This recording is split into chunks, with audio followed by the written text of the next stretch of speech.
What does the schedule need to look like for a newer agent that wants to close 20 plus transactions in their first year as a real estate professional or in their first years as a real estate professional?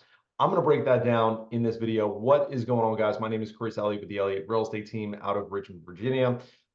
In this video, I'm going to share with you a schedule that, in my humble opinion, will get you to 20 plus transactions a year as a newer agent. Just a forewarning, if that is not a goal of yours, this schedule is probably not going to resonate with you. If you were looking for somebody to sugarcoat it, just tell you what you want to hear, and placate you, this is not the video for you. If you would like the raw, real truth of what it needs to look like, in my humble opinion, stay tuned. I'd love to share it with you. All right, let's jump into it. So I'm going to start my working day at 7:30 in the morning with a role play call. Now, I'm not getting out of bed at 7:30 in the morning. I'm not like getting ready at 7:30 in the morning. I am literally getting in my car, getting on the phone, driving to the office at 7:30 in the morning. So 7:30 in the morning, role play call. As sales professionals, we talk to people, we have conversations for a living. That is the job, right? Um, we that's all we do as sales professionals. We talk to people, we have conversations. And if you're like, hey, I don't want to be a salesperson, I hate to break it to you, you are a salesperson in a sales business with a sales license. So you're a licensed salesperson, you're licensed to sell, right? And this is a sales business. But anyway, so what I'm doing is I'm getting on a phone call with another real estate professional outside of my marketplace, ideally. And I'm going to practice the conversations that I'm going to have that matter, right? So I'm going to practice, what does my conversation look like with the seller? What does my conversation look like with the buyer? What does my conversation look like with an open house attendee? What are some objections that I'm running into? What are some current stumbling blocks where I'm running into? Hey, they don't want to sign the agreement, or hey, they don't want to meet, or hey, they want to see the property, but they don't want to sign the agreement. Whatever the conversation is, whatever the sales situations that you're finding yourself in that you're not having success. Certainly in a separate video, we can give you some ideas of like, hey, these are the critical conversations to practice. But I want to practice those because if I'm not practicing those outside of the actual situations, that means when I'm getting into the real life situations where it counts, where the money's on the line, I'm then practicing on my prospects. And that is very expensive practice. So you may ask yourself, hey, where do I find folks to practice these conversations with? There are a plethora of Facebook groups out there that you can join, free ones, and just put in there, hey, I'm looking for a role play partner at 7:30 in the morning. And what you're going to find, or at least what I found, as committed as everybody is, as like hardcore as everybody wants to appear to be, finding like 5 people that you can do that with on a regular basis that early in the morning is going to be tough. But if you search hard enough, long enough, and post that enough, you will eventually find 4 to 5 people that you can practice with.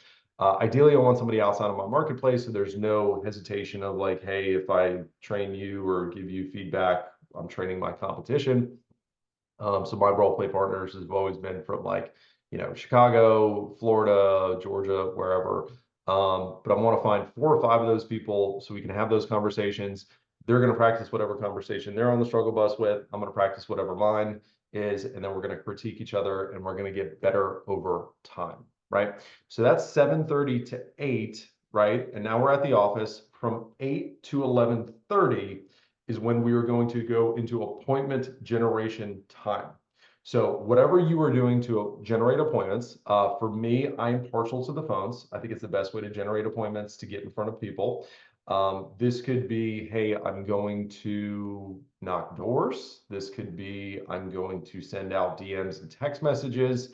I don't know, honestly, what else you're actually doing to generate appointments.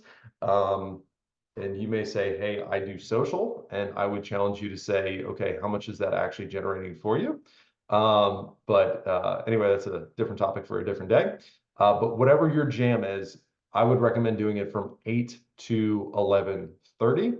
And a secret there to kind of sticking to a 3.5 hour time block, because that could be a lot just doing it that marathon, is I do 50 minutes on, 10 minutes off. So for 50 minutes, I'm hitting the phones, focused, concentrated time.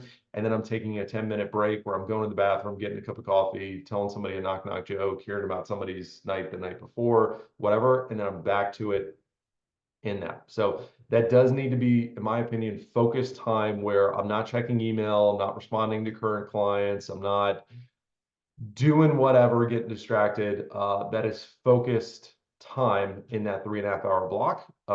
And it's honestly the most important time in my schedule to this day of, hey, that is what drives the business. You need to get in front of people. You need to set appointments with buyers and sellers. And nothing else matters if you're not doing that, if you're not able to do that. So I'm doing that till 11:30. From 11:30 to noon, that is when I'm returning communication. I'm responding to text, I'm responding to voicemail, I'm responding to email. I'm doing all that during that time. You may say, hey, Chris, that doesn't seem like a lot of time. The reality is, guys, if you're newer and you're not closing 20 plus transactions, there's probably not a ton of communication that you need to respond to. That half-hour block still works for me probably 95% of the time as somebody that, you know, runs a team and does 50 plus personal transactions a year. So I don't say it's a brag. I just say, like, I think that 30-minute time block would be sufficient for you. From noon to 1, I'm going to go on lunch. I'm going to, you know, call my spouse, call my partner, boyfriend, girlfriend, whatever, go see my dog, go walk around, you know, the park, go do whatever, take a break. You've just put in 3.5 hours of appointment generation time. You have earned yourself an hour to just relax for an hour, right? From 1 to 3 is when I'm going to crunch all of my deal doctoring time, any trainings I need to do, any projects I'm working on, social media content, video, whatever. I'm going to get it all done in a 2-hour time block. And the reason I like to personally put it in a 2-hour time block is if you are that stuff that like needs to get done, but may or may not necessarily drive business, if you allow it, could take up your whole day. And I think that's where a lot of agents live, is like, hey, I'm going to fake myself out and do all this stuff and say, like, I did a lot of work today, but it wasn't the work that actually drove the business forward. So for me personally, I'm going to limit it into that 2-hour time block. And then at 3, from 3 to 6, or whatever you want to work your work day, is when I'm actually going on the appointments that I generated in the morning, or, you know, the day before, the week before, whatever. I'm servicing current clients, or honestly, I'm getting back on the phones or going back to knock doors or getting back into appointment generation time, right?